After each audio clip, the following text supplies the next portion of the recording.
નમસ્કાર દર્શક મિત્રો, @ગુજરાતમાં આપનું સ્વાગત છે।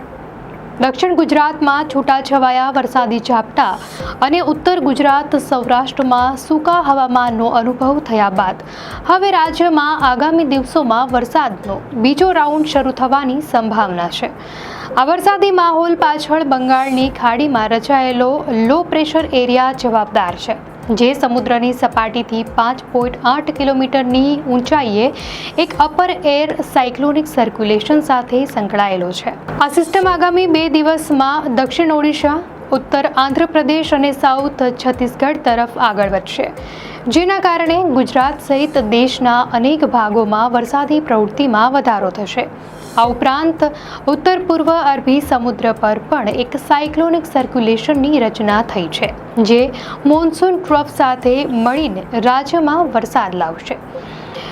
હાલમાં આ મોન્સૂન ટ્રફ અમૃતસર, મુઝફ્ફરનગર, હરદોઈ અને ડાલ્ટનગંજ પરથી પસાર થઈ રહ્યો છે, જે ભેજવાળા પવનોને ગુજરાત તરફ ખેંચી લાવશે।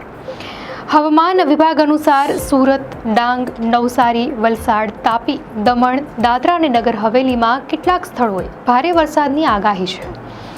આ ઉપરાંત ઉત્તર ગુજરાત, મધ્ય ગુજરાત, સૌરાષ્ટ્ર અને કચ્છના મોટા ભાગના વિસ્તારોમાં હળવાથી મધ્યમ વરસાદની શક્યતા વ્યક્ત કરવામાં આવી છે, જેમાં બનાસકાંઠા, પાટણ, મહેસાણા, સાબરકાંઠા, ગાંધીનગર, અરવલ્લી, ખેડા, અમદાવાદ, આણંદ, પંચમહાલ, દાહોદ, મહીસાગર, વડોદરા, છોટાઉદેપુર, નર્મદા, ભરૂચ, સુરેન્દ્રનગર, રાજકોટ, જામનગર, પોરબંદર, જૂનાગઢ, અમરેલી, ભાવનગર, દ્વારકા, ગીર સોમનાથ અને કચ્છનો સમાવેશ થાય છે।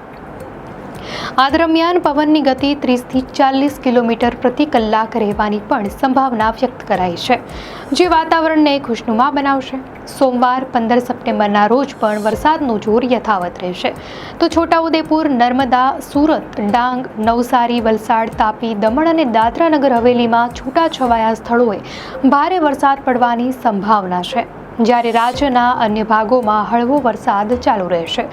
તો મંગળવારે પણ નવસારી, વલસાડ, દમણ અને દાદરા નગર હવેલીમાં ભારે વરસાદની આગાહી છે, જ્યારે બાકીના વિસ્તારોમાં હળવા ઝાપટા ચાલુ રહેશે।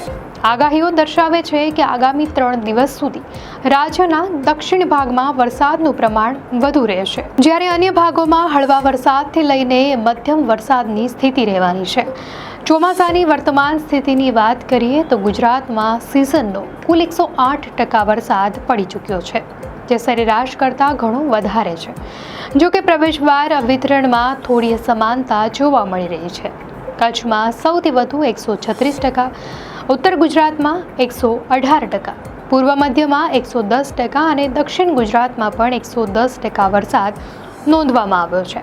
આ આંકડાઓ દર્શાવે છે કે આ વિસ્તારોમાં ચોમાસું ખૂબ જ સક્રિય રહ્યું છે, પરંતુ સૌરાષ્ટ્રમાં હજુ પણ 7% વરસાદની ઘટ છે, જ્યાં સિઝનનો માત્ર 93% વરસાદ જ પડ્યો છે। રાજ્યના જળાશયોની સ્થિતિ પણ ઘણી સારી છે। કુલ 207 ડેમમાંથી 109 ડેમ છલકાઈ ગયા છે।